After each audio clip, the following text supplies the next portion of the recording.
여러분 안녕하십니까? 가장 빠른 종합 뉴스큐 시작합니다. 네, 청소년 강력범죄 비중이 점점 하향하면서 촉법 소년의 나이 상한 기준을 낮추는 것에 대한 논의가 활발했는데 오늘 그 관련 대책이 나왔습니다. 법을 개정하면 소년 범죄가 과연 줄어들지 이수정 교수와 함께 짚어보겠습니다. 금융사의 허술한 내부 통제가 부실로 이어져 소비자의 피해로 돌아가는 사례, YTN 보도로 여러 번 확인됐는데요. 이번엔 새마을금고입니다. 이 문제 단독 취재한 사회부 황보혜경 기자와 금융사각지대 들여다보겠습니다. 네, 수요일 뉴스큐 대통령실부터 가보겠습니다. 윤석열 대통령이 전날 국회 시정연설에서 민주당이 불참하며 보이콧을 한 것과 관련해 헌정사의 관행이 무너졌다고 비판했습니다. 민주당 이재명 대표가 대장동 특검을 제안한 것에 대해서는 이미 많은 분이 입장을 낸 거로 안다며 말을 아꼈습니다. 대통령실 취재기자 연결합니다. 박서경 기자. 네, 용산 대통령실입니다. 네, 대통령이 야당 보이콧에 대한 우려 섞인 입장을 약식 기자회견에서 밝혔죠? 네, 윤석열 대통령은 어제 민주당이 불참한 국회를 보면서 어떤 생각을 했느냐고 묻자 정치 상황이 어떻든 과거부터 지금까지 30여 년 동안 헌정사 하나의 관행으로 굳어진 게 무너져 안타깝다고 답했습니다. 좋은 관행은 어떤 어려움이 있어도 지켜져야 하는데 앞으로는 정치 상황에 따라 대통령 시정연설에 국회의원이 불참하는 일이 종종 생길 것이라고 우려했습니다. 무엇보다도 국회에 대한 국민 신뢰가 약해지는 것이라고 말했는데요. 윤 대통령의 발언 들어보겠습니다. 아마 앞으로는 정치 상황에 따라서 이런 대통령 시정연설에 국회의원들이 불참하는 이런 일들이 종종 생기지 않겠나 싶고 그것은 결국 대통령뿐만이 아니라 국회의 국민의 신뢰가 더 약해지는 것이 아니냐. 연설에서 정치권에서 자주 사용되는 협치라는 단어가 나오지 않은 데 대해서는 야당이라고 못 박진 않았지만 국회의 협력과 협조를 계속해서 강조했다고 반박했습니다. 윤 대통령은 전날 시정연설 의미에 대해서도 구체적으로 설명했는데요. 국민 혈세를 어떻게 쓸 것인지를 국회와 국민께 그리고 국내외 시장에 알리고 건전재정 기조로 안정을 꾀하는 방향을 알려 국제 신인도를 확고히 구축한다는 의미를 담았다고 밝혔습니다. 동시에 전날 의원들이 모두 참석하지는 못해 아쉽지만 법정 시한안에 예산안 심사를 마쳐 취약계층 지원과 국가 발전, 번영에 필요한 예산을 집행할 수 있게 협조해달라는 뜻을 강조했습니다. 민주당 이재명 대표가 대장동 특검을 제안한 것에 대한 입장도 물었는데요. 거기에 대해서는 이미 많은 분들이 입장을 낸 거로 안다며 말을 아꼈습니다. 미국 제닛 옐런 재무부 장관이 인플레이션 감축법 IRA를 법대로 시행하겠다고 언급한 것에 대해서는 윤 대통령은 미국 정부의 일반적인 입장과는 차이가 있는 거로 보인다며 좀 더 지켜보자고 말했습니다. 지금까지 용산 대통령실에서 YTN 박서경입니다.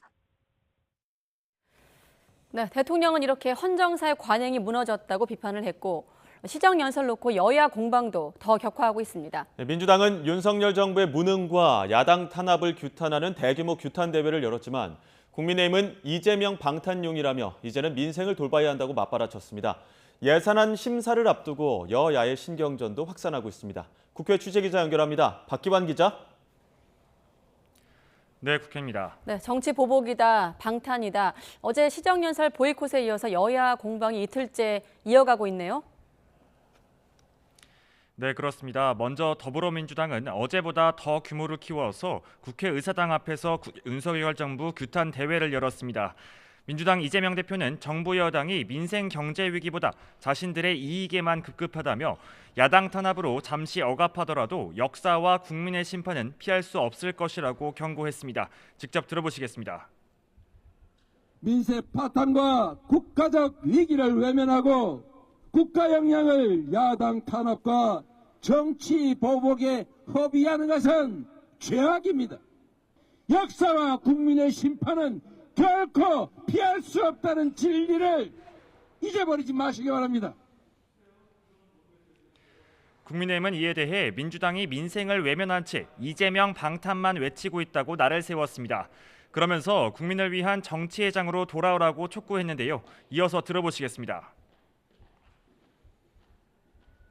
이재명 대표에 대한 수사 그거 하지 말고 그 죄를 덮어라 라고 하는 요구의 연장선상에서 계속 일 보이콧을 하고 있는데, 그러면서 민생을 이야기하고 하는데 지금 저 규탄대회 하고 하는 게 저게 민생과 무슨 관련이 있죠?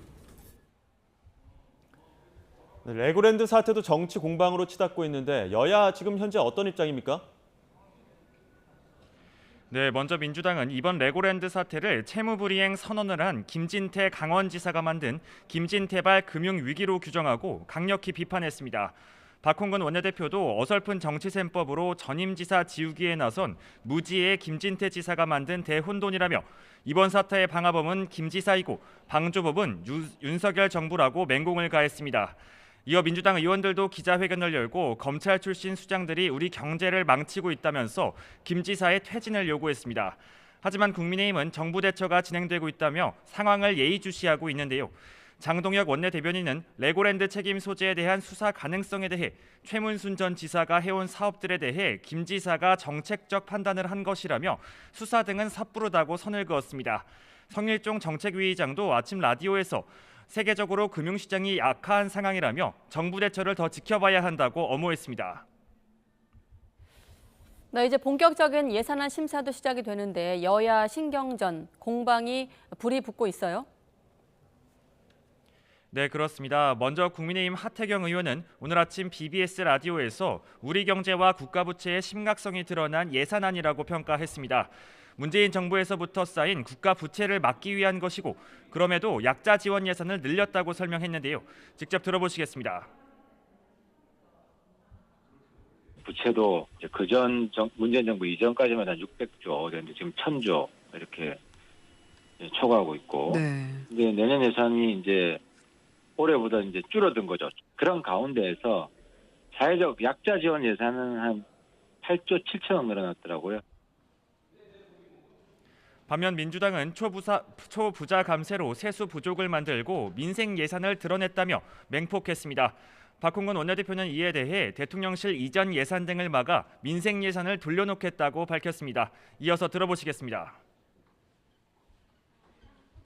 초부자 감세로 세수 부족을 만들어 놓고선 재정 건전성을 들먹이며 시급한 민생 예산은 칼질하는 모순도 그대로였습니다. 약자 복지는 어불성설입니다. 약자 무의식이고 약자 약탈일 뿐입니다.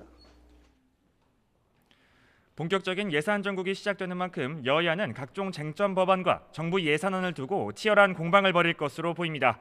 지금까지 국회에서 YTN 박견입니다. 네, 대장동 일당으로부터 대선 자금을 받은 적이 없다면서 혐의를 강하게 부인해온 김용 민주연구원 부원장이 사용처를 추궁하는 검찰 조사에 구체적인 진술을 거부하고 있습니다. 네, 검찰은 김 부원장의 과거 금품 수수 의혹도 들여다보고 있는데 지방선거로까지 수사가 확대될 가능성이 커 보입니다. 검찰청에 나가 있는 취재기자 연결합니다. 김다연 기자. 네, 서울중앙지방검찰청입니다. 네, 검찰이 김 부원장 상대로 연일 강도 높은 조사를 벌이고 있다고요? 네, 검찰은 연일 김 부원장을 불러 자금 사용처를 추궁하고 있는데 오늘도 변호인 입회하에 조사가 진행 중입니다. 돈을 받은 사실 자체가 없다며 혐의를 강하게 부인해온 김 부원장은 검찰 조사에서 구체적인 진술을 거부하는 거로 알려졌습니다. 돈을 받지 않았다는 입장에서 다른 사안들을 진술하는 게 의미가 없다는 취지입니다. 하지만 검찰은 일단 돈을 줬다는 대장동 일당의 진술이 일치하는 점에 주목하고 있는데요. 검찰은 김 부원장에게 지난해 8억여 원을 건넸다고 폭로한 유동규 전 성남도시개발공사 기획본부장과 자금원 역할을 한 남욱 변호사를 다시 불러 자금 전달 경위를 재확인하기도 했습니다. 또 중간 전달자로 지목된 정민용 변호사의 진술도 확보한 상황인데요. 정 변호사는 조사에서 지난해 4월 돈 전달 장소로 알려진 유원홀딩스 사무실에서 유 전 본부장과 김 부원장이 만난 걸 봤다고 진술한 거로 알려졌습니다. 검찰은 이 만남에서 1차적으로 1억 원이 전달된 거로 보고 있지만 김 부원장은 인사차 방문했다는 입장입니다. 검찰은 진술 외에도 돈 전달 내역이 담긴 메모와 전달 장소로 지목된 아파트 주차장의 차량 출입 내역과 같은 물적 증거를 확보한 상황입니다. 네, 앞으로 수사가 대선 자금을 넘어서 지방선거로까지 확대될 가능성도 커지고 있죠.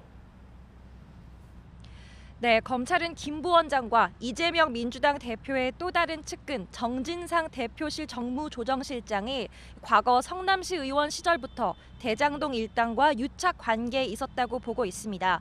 검찰은 지방선거가 있던 2014년에도 주목하고 있는데요. 미래신도시 개발 특혜 사건 공소장에도 관련 내용이 언급돼 있습니다. 공소장을 보면 유 전 본부장이 대장동 일당에게 부동산 개발 사업을 계속하려면 이재명 당시 성남시장의 재선이 중요하다고 말하거나 남 변호사가 유 전 본부장에게 지방선거 무렵인 2014년 6월까지는 자금을 마련하겠다고 말하는 대목이 나옵니다.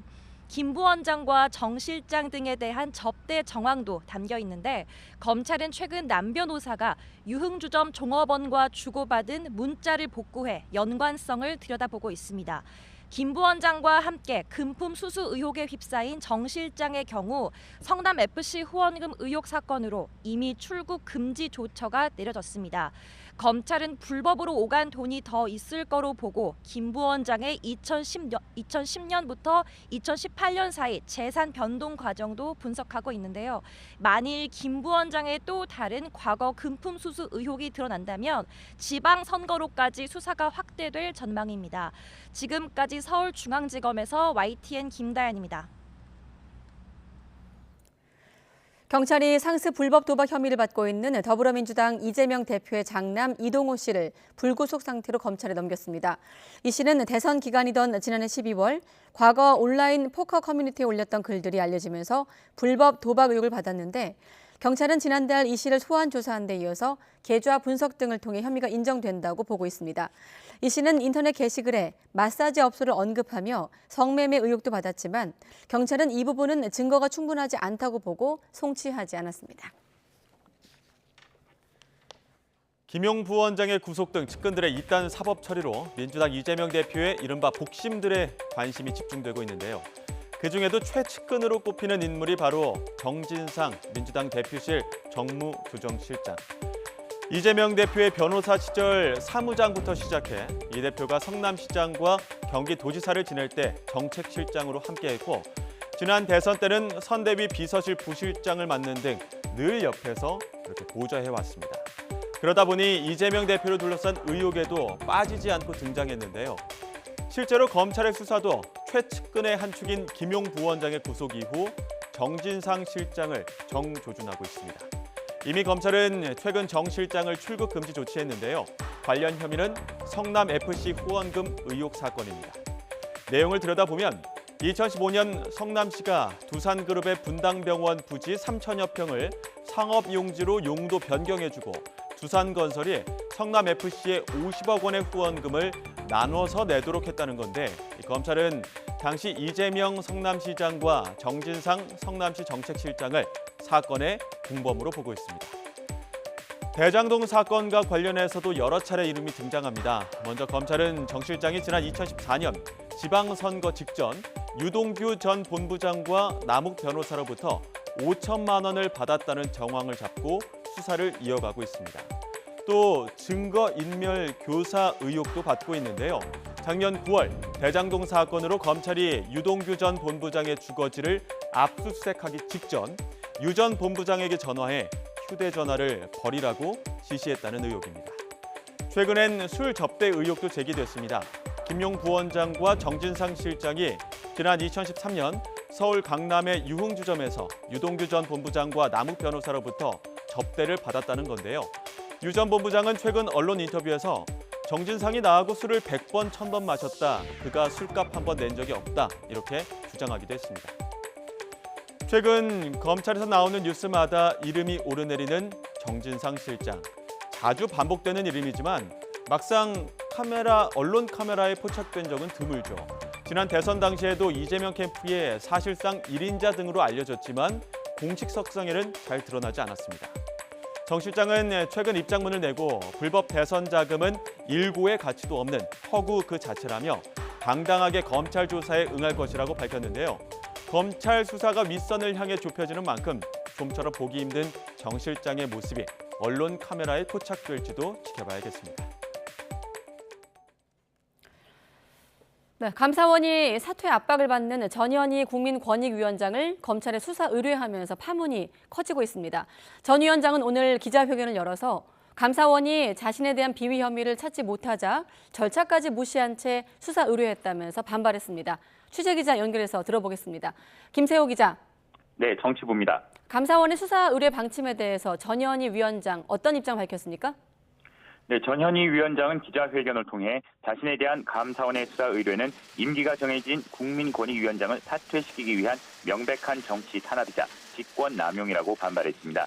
이어 감사원이 자신에 대한 조사도 거부하고 감사원법에 규정된 감사위원회 의결도 거치지 않은 채 꼼수로 수사 의뢰를 했다고 주장했습니다. 특히 감사원의 방대한 조사에도 거의 모든 사안에서 자신에 대한 위법성을 확인하지 못했다고 지적했습니다. 앞서 감사원은 전현희 위원장과 관련된 두 가지 사항을 검찰에 수사 의뢰했습니다. 추미애 전 법무부 장관 아들과 관련한 유권 해석, 그리고 서해 공무원 피격 사건과 관련한 유권 해석입니다. 우선 지난 2020년 9월 추미애 당시 법무부 장관 아들의 군 특혜 의혹과 관련해 권익위는 추 장관 직무와 추 장관 아들의 군 특혜 의혹에 대한 검찰 수사는 이해 충돌로 보기 어렵다고 유권 해석을 내린 바 있습니다. 이에 대해 전 위원장은 법무부 장관이 검찰총장에게 구체적인 수사 지휘권을 행사하지 않았다는 사실을 확인했던 만큼 직무 관련성이 없어 이해 충돌이 아니라고 결론을 내린 것이라고 해명했습니다. 서해 공무원 피격 사건의 유권 해석 과정에서도 권익위원장이 자의적으로 개입한 사실이 없다는 것을 감사원이 명확히 확인했다고 말했습니다. 그런데도 국민의힘 의원들과 보수 언론에서 제기한 정치 편향 공세를 그대로 받아들여 감사원이 검찰에 수사 의뢰를 한 것은 직권남용이라고 비판했습니다. 전 위원장은 앞으로 최재 감사위원장과 유병호 사무총장 등 관련자들에 대해 법적으로 강력히 대응하겠다고 밝혔습니다. 네, 법적 대응도 언급한 전현희 위원장. 전 위원장의 이 같은 주장에 대해서 감사원의 입장도 나왔죠? 네, 감사원은 입장문을 내고 전 위원장의 주장은 사실과 다른 내용이 많다며 정면으로 반박했습니다. 특히 감사원이 국민권익위원장의 본인에 대한 직접 조사를 의도적으로 거절했다는 주장은 전혀 사실이 아니라며 감사 기간 전 위원장과 관련한 구체적인 사실관계를 확인해 주변 조사까지 마쳤고 수차례 해명 기회까지 주었다고 밝혔습니다. 그럼에도 전 위원장은 정당한 사유 없이 조사를 회피했고 사실과 다른 주장을 하며 감사를 방해했다고 주장했습니다. 이에 기존에 확보한 여러 자료와 여러 관련자들의 진술을 토대로 전 위원장에 대해 여러 혐의로 수사를 요청했다고 설명했습니다. 또 추미애 전 장관과 관련한 유권 해석에 대해서도 입장을 밝혔는데요.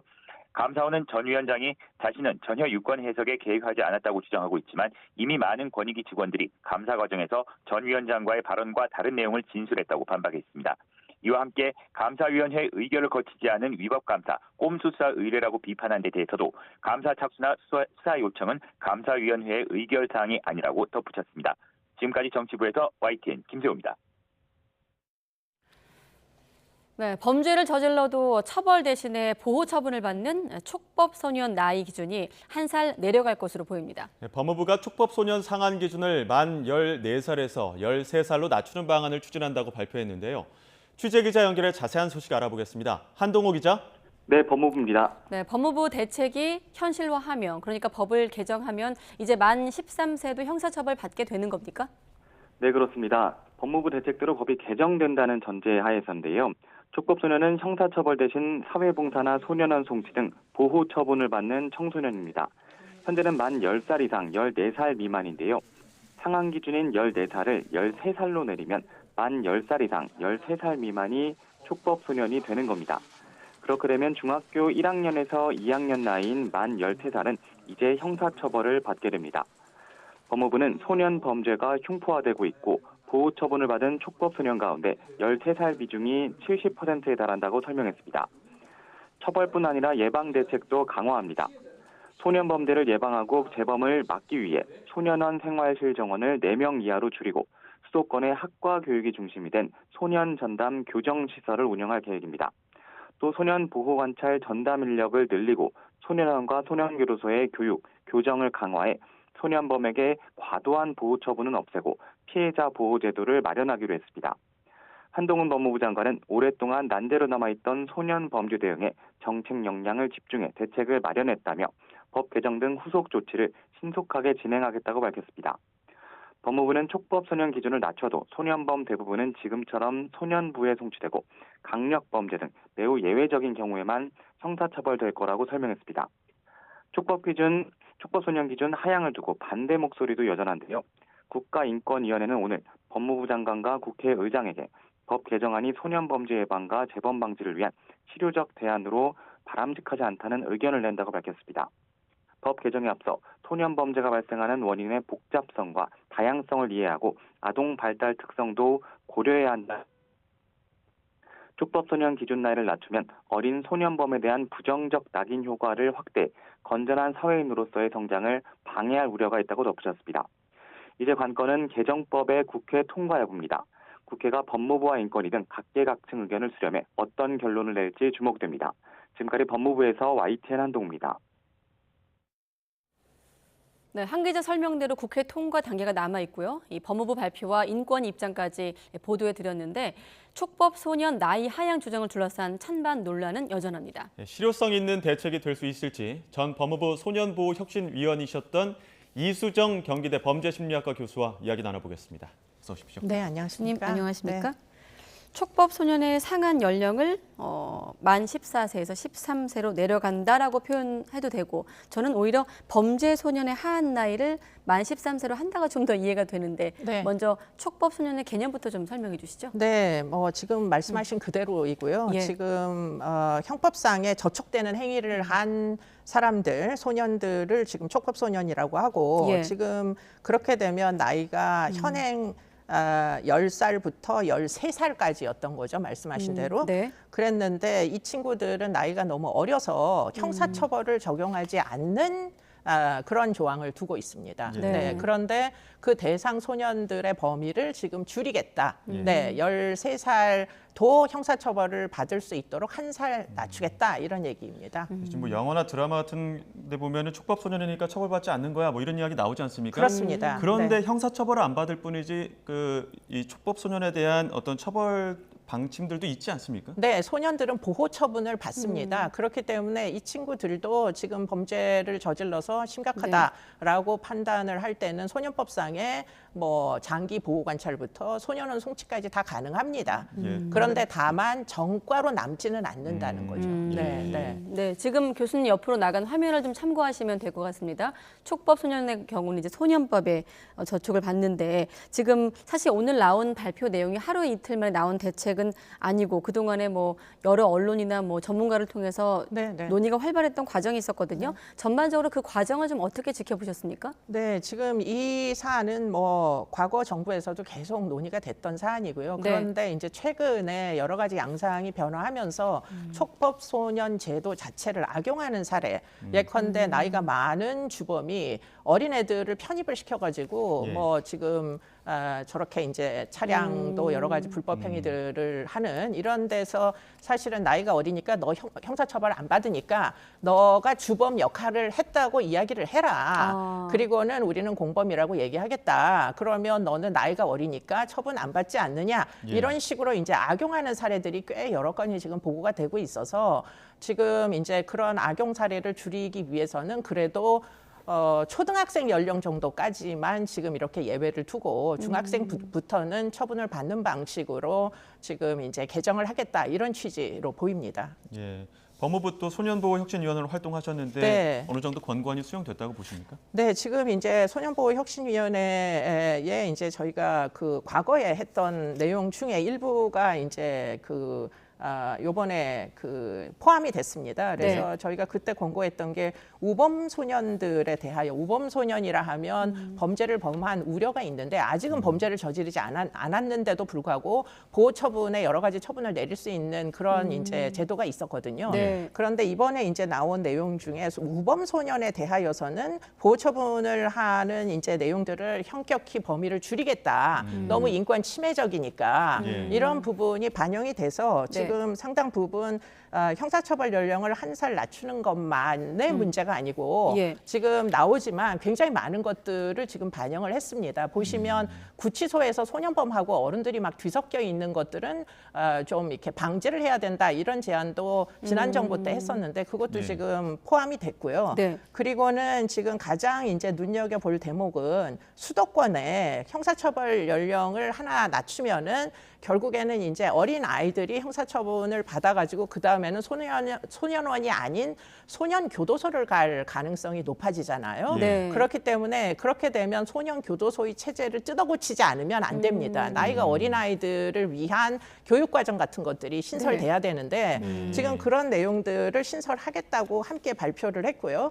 그리고는 놀라운 것은 수도권의 학과 교육 중심의 교정시설을 새로 짓겠다 이렇게 이제 발표를 해서 아마 10대 아이들 중에 중학교 아이들이 갈 수 있는 그런 이제 교도소는 수도권에 다시 새로 신설이 될 계획을 갖고 있는 것으로 보입니다. 교수님 참고로 짧게만 소년원과 소년교도소는 어떻게 좀 다릅니까? 소년원은 학교입니다. 보호처분 기관인 소년원은 완전 과 교육이 다 이루어질 수 있도록 그런 이제 학교 체제로 구성돼 있고요. 그래서 이 소년원은 석방이라고 이야기하지 않고 퇴원이라고 얘기를 합니다. 그런데 퇴원? 이제 소년교도소는 교정시설 내에 있는 거예요. 그렇기 때문에 나이가 어린 형사범들이 가는 시설이다 보니까 일반 교도소를 운영하는 것과 다르지 않게 운영을 하고 있고 그 소년교도소는 지금 김천에 딱 유일하게 한 곳이 있습니다. 그러다 보니까 소년교도소는 굉장히 징벌적인 방식으로 형벌의 형태로 집행이 되는 문제가 있었죠. 근데 거기다가 만약에 13세 아이들을 보내게 되면 너무나 교육적이지 않기 때문에 지금 이제 법무부의 안에 보면 수도권에다가 전문가들이 다 수도권에 모여 있잖아요. 그렇기 때문에 이 어린 연령대의 이제 형사범들은 수도권에다가 시설을 신설하겠다 이렇게 발표를 했습니다.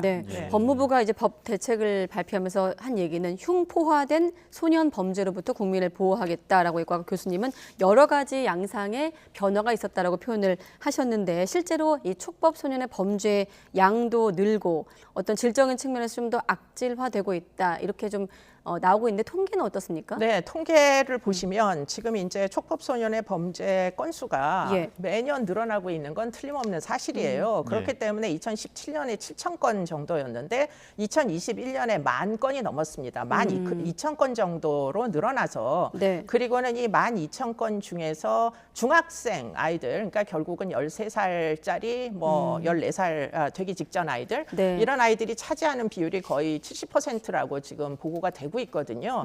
그렇기 때문에 사실은 지금 뭐 여러 가지로 좀 심각한 그런 양상으로 아이들의 비행이 늘어나고 있다. 이 사실은 틀림없는 것으로 보입니다. 지금 앞서 교수님께서 설명하셨지만 촉법 소년을 방패막이로 이용하는 사례들이 꽤 많이 등장을 하기도 했습니다. 금은방을 털기도 하고요. 그렇습니다. 그러다 보니까 이 촉법 소년을 1살 낮추는 게 얼마나 실효성이 있을 거냐 이런 의문들도 있는데 이 부분에 대해서는 어떻게 보십니까? 네, 뭐 틀림없이 이제 형사처벌의 연령을 1살 낮추는 것으로 지금 만 13세 중에서 적용받을 수 있는 대상이 되는 친구들은 기껏해야 1년에 몇십 명밖에 되지 않을 거예요. 여전히 보호처분을 내릴 수 있기 때문에 그런데 이제 몇십 명이라도 형사처분을 내림으로 인해 가지고 그럼 과연 재지력이 있을 거냐? 이 어린애들도 이제 형사처벌을 받으니 큰일 날 수도 있다라는 경각심이 아이들에게 생길 거냐 이 부분은 사실 검증이 아직 안 됐습니다. 그런데 다만 이제 지금 법무부에서 발표한 내용 중에 몇 가지 이제 눈여겨봐야 될 부분은 지금 아까도 이야기한 대로 지금 무조건 나이를 낮추겠다는 게 아니고요. 이 나이가 어린 청소년들을 위한 새로운 프로그램을 운영을 많이 하겠다고 지금 발표를 했어요. 그렇기 때문에 그런 이제 프로그램을 발표를 한 것을 보면 만약에 이것이 이루어지면 아마도 나이를 1살 낮추는 대신에 형사처벌 연령을 지금 현재 있는 보호처분을 받는 어린 청소년들에 대한 선도가 좀 더 잘 이루어질 수는 있지 않을까 이런 기대를 사실 하게 되고요. 또 한 가지 눈여겨봐야 될 것은 소년 범죄도 피해자가 존재합니다. 그런데 지금 현재 소년법상에는 피해자 보호를 위한 조치가 하나도 없어요. 그런데 지금 이제 피해자가 뭐 여러 가지 소년 사법 절차에 참석할 권리를 신설하겠다. 예컨대 학교폭력은 가해자만 사실은 보호처분 부분이 되고 피해자는 사실 관리를 전혀 해줄 수가 없었거든요. 네. 그런데 그 부분에 대해서 피해자를 보호하기 위한 심지어는 피해자 접근 금지까지를 집행을 하겠다고 이제 보호를 해가지고 여러 가지로 피해자에 대한 보호는 좀 더 이번에 신설될 여러 가지 조치에 의해서 강화될 거다 이런 기대는 해볼 수 있겠습니다. 소년범죄 피해자에 대한 보호를 강화하는 항목이 좀 눈길을 끌고 있다는 설명이셨고 결국엔 상한 연령을 더 낮추자 이런 목소리와 지나친 엄벌주의다, 법만등주의다라는 이제 의견이 상충하고 있는 상황인데 일단 인권위 같은 경우는 반대하는 입장입니다. 낙인 효과도 우려되고 또 아동의 어떤 특수성에 대한 고려도 필요하다는 건데 교수님은 이 부분에 대한 지적은 어떻게 보십니까? 뭐 이것 때문에 저도 반대의 입장이었는데요. 문제는 이제 결국에는 13살짜리 아이들이 나 범죄자야 하는 낙인이 결국은 찍히는 거잖아요. 그런데 이제 반대급부가 있습니다. 지금 그렇게 무조건 나이 1살만 낮추는 그런 방식의 처분이 아니고 지금 법무부에서 발표하는 것은 무엇인가 이제 내용적으로도 학과 교육에 집중한다거나 아이들을 위한 시설을 새로 짓겠다거나 이런 조치들이 있어서 그러면 지금 우리가 걱정했던 과도한 낙인 효과 대신에 얻을 수 있는 순기능도 지금 기대해 볼 수 있는 거 아니냐 이런 생각도 사실은 지금 하게 되기 때문에 지금 무조건 반대하는 것보다 좀 더 생산적인 대책을 찾아 나가는 게 훨씬 더 이게 미래를 위해서는 지금 고민을 해봐야 될 때가 된 거 아닌가 이런 생각을 하게 됩니다. 찬반 논란이 어떤 가열된 상황에서 교수님도 애초에는 좀 반대 입장이었지만 좀 반대 입장이었습니다. 대책의 내용을 좀 뜯어 보니까 좀 흐름에는 찬성한다 이런 말씀이시군요. 네, 그러니까 처분이 선도적 기능을 발휘할 수 있도록 지금 대책들이 굉장히 많이 신설이 돼가지고 그런 부분은 한 번쯤 기대를 해볼 수 있다고 생각이 들고요. 지금 이 촉법소년의 연령은 사실은 70년 된 이 제도입니다. 과거 70년 동안 우리의 아이들이 여전히 순진하고 전혀 이 위험에 노출되지 않을 정도로 보호가 잘 됐느냐? 그건 사실 그렇지가 않거든요. 최근에는 이제 온라인 환경 같은 것들이 너무 악화가 돼가지고 나이 어렸을 때 이미 굉장히 많은 범죄 지식에 이제 사실 노출이 됩니다. 더군다나 이제 네트워크를 통해 가지고 채팅 등을 통해서 범죄자들과 성인 범죄자들과 접촉할 수 있는 기회들이 너무 많아지다 대표적으로 보니까 N번방 사건 같은 그렇습니다. 그런 것들을 그대로 놔둔 채 여전히 아이들은 아이들이다라고서만 주장할 수는 없는 게 아니냐 이런 생각이 이제 들기도 합니다. 최근 또 법무부 발표 내용들 보면 보호 관찰 중인 소년범의 재범률이 상당히 높은 걸로 나와 있습니다. 이런 것도 뭐 시설의 부족이나 시스템의 부재 때문이라고 봐야 될까요? 네, 뭐 그렇게 볼 수도 있는데요. 문제는 아이들이 처음에 이제 입건이 되면은 보호 처분을 계속 반복하다가 결국은 소년원을 뭐 나중에 할 수 없어서 가게 되는 거거든요. 그러다 보니까 보호 관찰 처분에 대한 어떤 경계심이 없다 보니까 재범률이 점점 높아지는 경향성들이 있어 왔어요. 그래서 그런 것들을 조금 더 우리가 뭐 상습화되는 이런 것들을 막기 위해서는 지금 보니까 그 장기 보호 관찰하고 소년원을 복합적으로 운영하도록 이번에 제도를 많이 개편하겠다 이런 안도 포함이 돼 있어서 사실은 이제 보호 관찰의 내실화 이런 것들이 좀 이루어지지 않을까 이런 기대들을 사실 하게 됩니다. 촉법 소년 재범률이 성인의 3배에 달한다는 수치도 있었네요. 자, 법무부가 또 형사 미성년자 연령은 나라마다 다양하다 이렇게 설명을 했는데 실제로 해외는 어떤지도 좀 궁금하거든요. 상한 연령이. 네, 뭐 지금 이것도 뭐 많이 변경돼 왔어요. 외국의 경우에도. 그러다 보니까 지금 13세가 형사처벌을 받는 나라가 생각보다 무지하게 많아졌습니다. 과거에는 사실은 우리나라의 기준과 똑같은 기준을 적용하는 나라가 많았는데 외국의 경우에도 지금 굉장히 많이 변화를 해서 지금 보시면 아시겠지만 12살까지로 이제 그 보호를 해주고 촉법소년으로 형사처분을 안 하는 그런 국가들이 선진국 중에 꽤 많다는 그런 것들이 지금 알려지고 있습니다. 지금 촉법소년 조정 외에도 법무부가 내놓은 대책들을 보면 기대되는 대책들도 있다고 앞서 말씀을 해주셨는데 보완해야 될 것들은 어떤 것들이 있을까요? 그러니까 지금 이제 1살 형사처분을 받을 아이들을 이제 그 연령을 1살 낮춰서 형사처분을 받을 만한 13세 같은 경우에는 기껏해야 몇십 명밖에 안 되거든요. 1년에. 그걸로 이 전체적인 소년 사법제도가 개선될 수 있겠는가? 이게 이제 제일 큰 문제예요. 네. 그렇기 때문에 소년 사법제도를 정말 뭐 집중적으로 다시는 범죄를 저지르지 않도록 확실하게 선도를 하려면 사실은 지금 발표된 내용보다도 더 중요한 게 뭐냐면 전문 인력을 확보하는 겁니다. 네. 아이들이 10살 때부터 범죄에 발을 들여놓는 애들 중에는 네. 뭐 주의력 결핍 장애나 정신 질환들, 발달 장애 이런 경우를 많이 이제 볼 수가 있어가지고 네. 그러면 이런 정말 어떤 특정한 교육에 대한 니즈가 있는 아이들에 대해서 그러면은 전문 인력 없이 뭐 다만 지금 기존에 하던 법무 행정으로 이게 커버될 거냐 이 부분은 굉장히 비관적이거든요. 네. 그렇기 때문에 어떻게 해서라도 전문 인력을 확보하는 노력들을 해야 지금 형사처벌 연령 1살 낮출 때 전반적인 소년 사법제도를 좀 더 선도 지향적인 그런 제도로 바꿀 수 있을 것이다. 그런 얘기를 드릴 수 있겠습니다. 네, 말씀하신 전문 인력은 어떤 교정시설 안에서의 전문 인력을 말씀하시는 걸까요? 아니면 뭐 소년 교도소도 당연히 아이들이 이제 더 어린 아이들이 들어가면 전문 인력이 필요하고요. 네. 지금 제일 큰 문제는 보호 관찰입니다.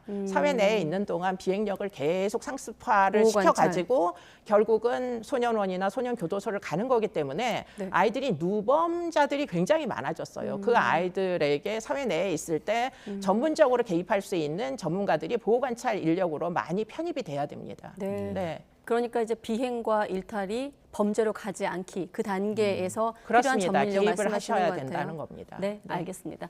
자, 오늘은 이수정 경기대 범죄심리학과 교수와 함께 네, 이 문제 다뤄봤습니다. 네, 교수님 고맙습니다. 네.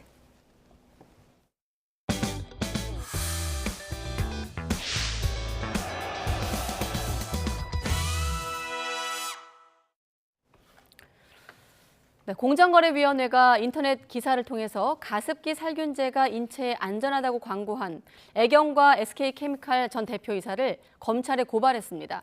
하지만 공정위의 잘못된 판단으로 사건 처리에 6년이나 걸렸고 이들을 처벌할 수 있는 시효는 단 5일밖에 남지 않았습니다. 권남기 기자가 보도합니다. 가습기 살균제 관련 수사가 한창이던 지난 2016년 공정거래위원회에 피해자 신고가 접수됩니다. 홈클리닉 가습기 메이트의 제조사 SK케미칼과 판매사 애경산업이 각종 광고와 기사를 통해 마치 인체에 안전한 것처럼 소비자를 속였다는 겁니다. 피해자가 증거로 낸 기사 3건엔 가습기 살균제가 인체에 안전하며 심리적인 안정감과 피로회복에 도움을 준다는 표현이 들어있었습니다. 하지만 당시 공정위는 인터넷 기사를 광고로 볼 수 없다며 심사조차 하지 않았습니다. 피해자는 이에 헌법소원을 냈고 헌법재판소는 지난달 재판관 전원일치 의견으로 공정위의 행위가 헌법에 어긋났다고 결정합니다. 판단이 조금 미흡했던 부분이 있는 것 같습니다. 그 부분도 사과의 말씀드립니다. 제조사에 착수한 공정위는 안용찬 애경산업 전 대표와 홍지호, 김창근 SK케미칼 전 대표를 검찰에 고발하고 두 회사에 과징금 1억 1천만 원을 부과했습니다.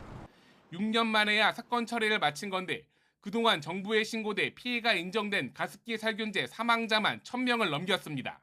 고발하지 않았다고 하는 것은 단순히 이것이 어떤 심사관 개인의 판단이라든지 그런 걸 넘어서서 저는 구조적이고 조직적인 그런 모순이 있었다고 저는. 문제는 또 있습니다. 6년 동안 사건이 묻히며 처벌 시한에 빨간불이 들어왔기 때문입니다. 검찰이 SK와 애경을 재판에 넘길 수 있는 공소시효는 닷새밖에 남지 않았습니다. 조사를 조금 이렇게 신속하게 했던 부분은 가장 보수적으로 봤을 때 처분시효가 얼마 남지 않은 점을 고려를 했고요. 가습기 살균제 허위 광고 신고가 지난 2011년부터 3건이나 있었지만 모두 문제가 없다고 무시했던 공정위. 위헌 결정 이후 허둥지둥 사건을 처리하며 스스로 의혹을 만든 꼴이 됐습니다. YTN 권남기입니다. 내년부터 5년 동안 청년과 무주택 서민들을 위해서 공공분양 50만 호가 공급됩니다. 이들에게는 낮은 분양가와 장기 저리 대출을 제공해 내 집 마련 기회를 확대할 예정입니다. 정부는 또 세대별 수요에 맞춰 청약 제도도 개편합니다. 이동우 기자가 소개합니다. 정부가 청년과 무주택 서민을 위해 내년부터 2027년까지 공공분양 주택 50만 호를 공급하기로 했습니다. 지난 4년 동안 공급한 14만 7천 호의 3배가 넘는 물량입니다. 소득과 자산 여건 등에 맞게 분양도 3가지 모델을 선택할 수 있도록 했습니다. 우선 나눔형 25만 원은 시세의 70% 이하로 분양하며 의무 거주기간 5년 이후 공공에 환매할 경우 시세 차익의 70%가 분양받은 사람에게 돌아가도록 했습니다. 또 할인된 분양가의 최대 80%, 5억 원 환도로 40년 장기 저리로 지원합니다. 선택형 10만 원은 6년간 저렴한 임대료로 거주한 뒤 분양 여부를 판단하는 모델입니다. 분양 시에는 입주 시 추정 분양가와 분양 시 감정가의 평균 가격으로 받을 수 있으며 역시 분양가의 최대 80%, 5억 원까지 40년 장기 저리로 지원합니다. 기존의 공공분양 유형인 일반형 15만 원은 시세의 80% 수준으로 분양하며 분양가의 최대 70%, 4억 원까지 30년 만기 저리로 대출해 줍니다. 그동안의 청년 주거 정책은 임대주택 위주였으나 이번 대책은 청년들이 내 집을 분양받을 수 있도록 지원함으로써 청년들의 주거 안정은 물론 자산 축적의 기회를 제공하고자 합니다. 정부는 내년에 7만 6천 호를 공급하며 이 가운데 서울 도심 등 우수 입지에 11,000호를 사전청약을 통해 조기에 공급할 계획입니다. 민영주택 청약 제도도 세대별 수요에 맞춰 개편됩니다. 우선 투기과열지구내 1, 2인 청년 가구 수요가 높은 전용면적 85제곱미터 이하에 추첨제를 60%와 30% 신설에 적용합니다. 다만 중장년 수요가 많은 85제곱미터 초과의 경우 추첨을 기존 50%에서 20%로 축소하고 가점제를 80%로 확대했습니다. 이는 투기과열지구 85제곱미터 이하 중소형 평수는 가점제 100%로 공급돼 부양가족이 적고 무주택 기간이 짧은 청년층의 당첨 기회가 적었던 것을 보완하고 중장년층에는 넓은 평수의 당첨 기회를 확대하는 차원입니다. YTN 이동호입니다. SK하이닉스의 3분기 영업이익이 지난해보다 60% 쪼그라들면서 이른바 어닝 쇼크를 기록했습니다. SK하이닉스는 3분기 매출이 지난해보다 7% 줄어든 10조 9,829억 원, 영업이익은 1조 6,556억 원으로 잠정 집계됐다고 밝혔습니다. SK하이닉스는 세계적인 경기 침체로 메모리 반도체 수요가 줄어든 영향으로 분석했는데 내년 투자 규모를 50% 이상 줄이고 수익성 낮은 제품의 생산도 축소해 나갈 계획입니다. 기업들의 체감 경기도 1년 8개월 만에 최저로 떨어졌습니다.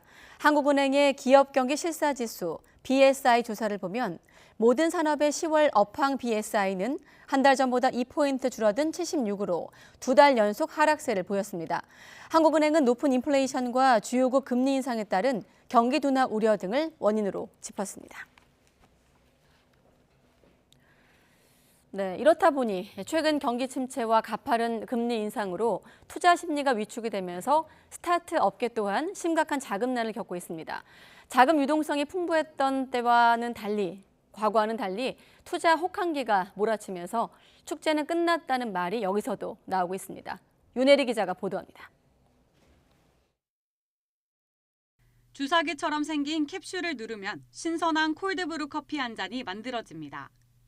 휴대용 질소 커피를 개발해 일본 업체와 1억 원 물량 수주 계약을 맺었지만 6개월이 지나도록 물건을 보내지 못하고 있습니다. 제때 투자금이 모이지 않아 공장을 돌릴 수가 없기 때문입니다. 국내 투자자들은 아무래도 과거의 실적, 그다음에 과거의 매출 이런 기준으로 투자를 하다 보니까 좋은 아이디어 제품과 혁신적인 제품을 만들어 놓고도 사실 성장하기도 힘들고 투자 유치가 어려워 사업을 중단하거나 축소한 업체도 적지 않습니다. 수산물 당일 배송 서비스를 운영하는 한 업체는 200억 원의 투자를 받아 회원 75만 명을 모았지만 최근 자금난에 버티지 못하고 전 직원을 권고사직했습니다. 배달대행 플랫폼 운영사인 다른 업체도 올해 투자 유치가 어려워지자 일부 서비스를 종료하고 구조조정을 했습니다. 스타트업계에 보릿고개가 찾아온 겁니다. 올해 가파른 금리 인상에 벤처 투자사들이 높은 위험을 감수해야 하는 스타트업 투자를 꺼리면서 지난 9월 투자액은 지난해 40%에 그쳤습니다.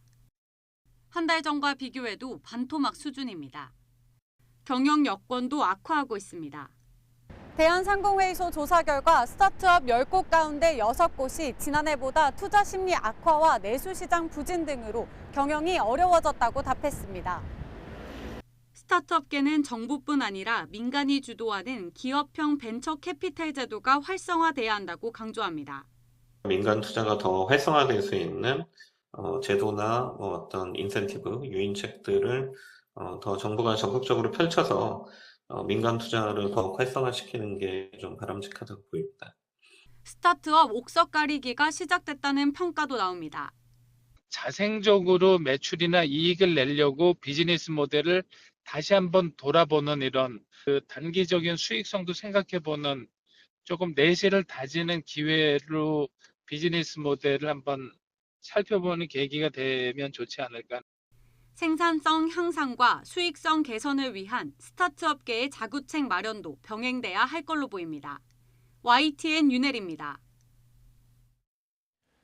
코로나19 7차 재유행이 예상보다 빨리 진행될 것으로 보이는 가운데 정부는 코로나19 개량 백신 접종 대상을 성인 전체로 확대하고 백신 종류도 3가지로 늘렸습니다. 내일부터 사전 예약이 가능한데요. 취재부서 연결합니다. 김연아 기자. 네, 사회 2부입니다. 정부가 이가 백신 접종 대상을 모든 성인으로 확대한다는 거죠?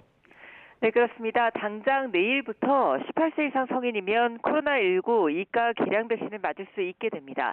질병관리청은 오미크론의 하위 변이들이 동시다발로 발생하고 있다며 추가 접종을 거듭 강조했는데요. 원하는 백신을 골라 맞을 수 있지만 백신마다 접종 시작일이 달라서 확인이 필요합니다. 일단 사전 예약은 모두 내일부터고 오미크론 초기 변이인 BA.1 대응용인 모더나 이가 백신은 당장 내일 접종도 가능합니다. 관심이 쏠리는 건 국내 우세종인 BA.5 변이를 예방하는 화이자 이가 개량 백신이죠. 다음 사전 예약은 이달 27일, 접종은 다음 달 14일부터입니다. mRNA 방식 백신을 원하지 않으면 이가 백신은 아니지만 노바백스 등 유전자 재조합 백신으로 내일부터 추가 접종할 수 있습니다. 7차 재유행이 예상보다 앞당겨질 거라는 전망도 나오고 있는데 중증화율이나 치명률도 높아지고 있습니까? 네, 오늘도 신규 확진자가 4만 명대로 증가세를 이어가고 있습니다. 위중증 환자는 242명, 사망자는 26명입니다. 확진자가 늘면서 관련 지표도 악화해서 6차 재유행이 끝나가던 8월 5주째와 비교해 주간 단위 중증화율과 치명률이 모두 상승했습니다. 새 변이도 확대하고 있습니다. 10월 셋째 주 기준으로 6차 재유행을 주도한 BA.5는 점유율이 소폭 감소했지만 BF7은 1.8%에서 2.7%로 BQ1.1은 0.4%에서 2.5%까지 늘어난 겁니다. 새 변이들은 주로 해외 유입자를 중심으로 확산하는 모습인데 다음 달 7차 재유행을 주도할 거란 전망도 나오고 있습니다. 지금까지 사회 2부에서 YTN 김연아입니다. 어젯밤 대구 농수산물 도매시장에서 큰 불이 나 70개 가까운 점포가 불탔습니다. 경찰과 소방당국 등이 화재 원인 규명을 위해 오늘 발화 지점에 대해 합동 감식을 벌이고 있습니다. 취재기자 연결합니다. 허성준 기자. 네, 대구 경북 취재본부입니다. 네, 현장 감식 결과가 좀 나왔습니까? 네, 오늘 오전 10시에 경찰과 소방당국, 국립과학수사연구원 등이 합동 감식을 시작했는데 아직 결과에 대해서는 언급을 하지 않고 있습니다. 합동감식반은 화재 원인과 불이 이렇게 커진 이유 등을 분석하고 있는데요. 불이 난 시장에는 스프링클러 등 현대화된 자동 소방 설비 등이 설치돼 있었고 최근 자체 화재 점검도 진행한 것으로 알려졌습니다. 감식팀은 화재 현장과 자체 점검 결과 등을 비교하며 소방 설비가 제대로 갖춰졌는지 정상적으로 작동했는지 등을 살피고 있습니다. 이와 함께 경찰은 관리사무소 직원과 상인 등을 상대로 탐문을 이어가고 있습니다. 불이 날 당시 펑 하는 폭발음이 여러 차례 들렸고 건물 안에 페인트나 시너 등 인화성 물질이 있었다는 주장도 제기됐는데요. 화재 현장 인근에 설치된 CCTV 화면을 분석해 실제 폭발이 있었는지 확인하고 있습니다. 경찰은 자연발화와 실화, 방화 등 모든 가능성을 열어놓고 화재 원인을 다각도로 규명할 예정입니다. 앞서 어제 오후 8시 반쯤 대구 매천동 농수산물 도매시장에서 불이 나 3시간 반 만인 자정쯤 꺼졌습니다. 불은 청과시장 농산 A동의 창고에서 시작됐는데 바람을 타고 급속히 확산해 상점 69개가 소실됐습니다.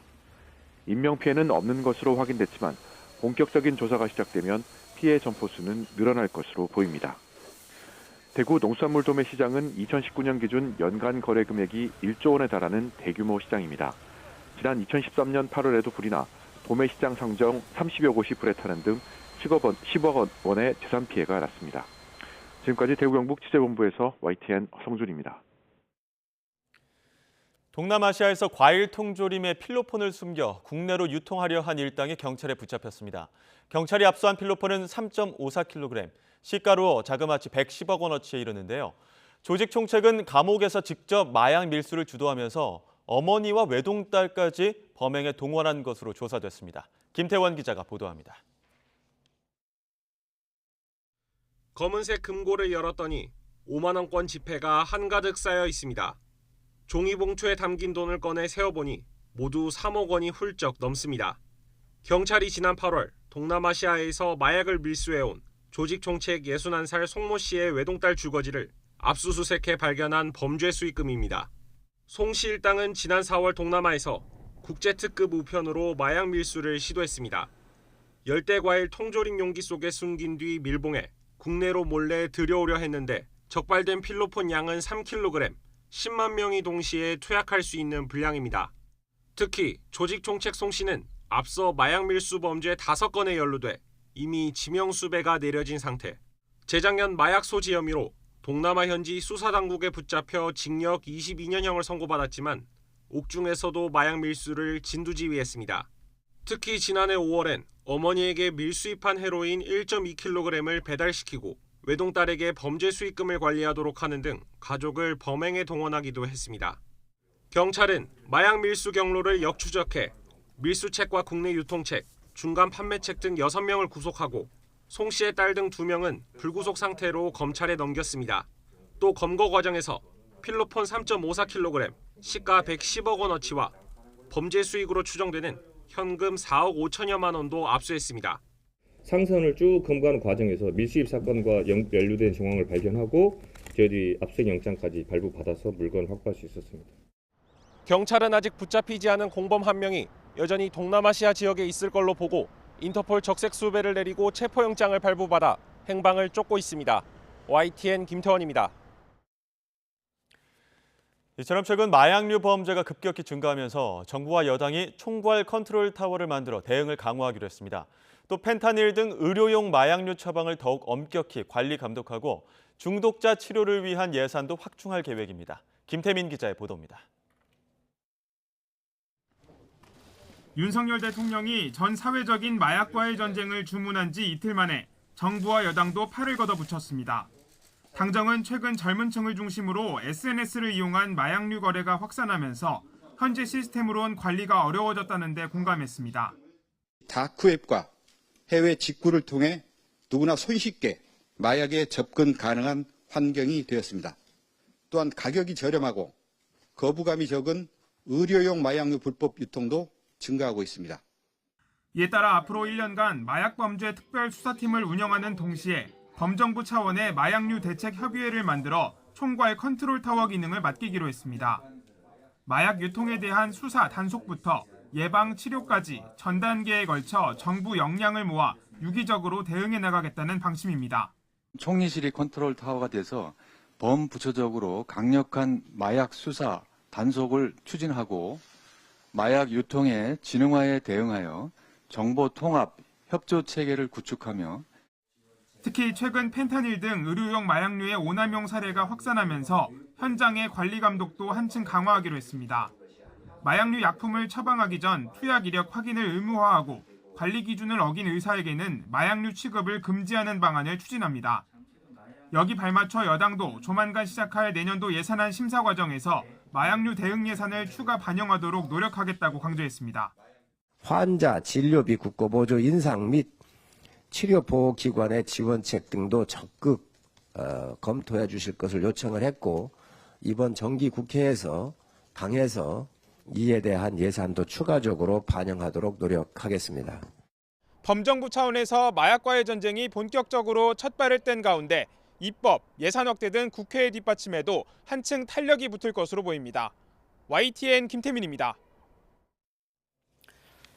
네, 서울 중구에 있는 새마을금고 본점에서 대출 실적을 올리기 위해 포토샵 등으로 담보 서류를 조작해왔다는 사실 YTN이 단독으로 보도하고 있습니다. 이딴 비리에도 새마을금고는 금융당국의 관리 감독 밖에 놓여 있는 만큼 관리 체계를 개선해야 한다는 목소리가 커지고 있습니다. 이번 사건 취재한 황보혜경 기자와 자세한 이야기 나눠보겠습니다. 어서 오십시오. 안녕하세요.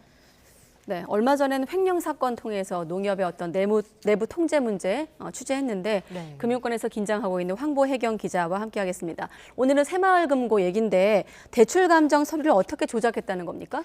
네, 우선 이번에 문제가 불거진 곳은 서울 중구에 있는 명동 새마을금고 본점입니다. 네. 이곳에서는 지난 10년 동안 화물차 담보대출을 주력으로 해왔는데요. 화물차 감정액의 60%까지 대출해주는 그런 사업입니다.